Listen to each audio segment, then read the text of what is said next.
Ogni momento è giusto per le scarpe per me.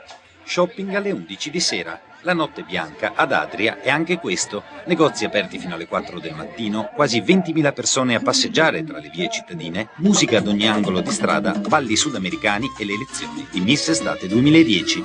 Una festa che la poca pioggia caduta non è riuscita a rovinare. Il tempo è stato sfavorevole, però siamo sempre tenaci, siamo contenti, fiduciosi. Mi piace che c'è movimento, che ci sono i bar che offrono tanto intrattenimento da bere, insomma. Qual è la cosa che ti piace di più di questa serata?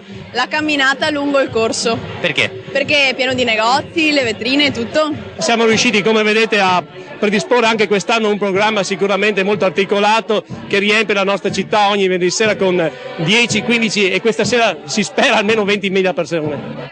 Tra i protagonisti della serata il gruppo bassanese Le Arti per Via, un vero e proprio salto nel passato.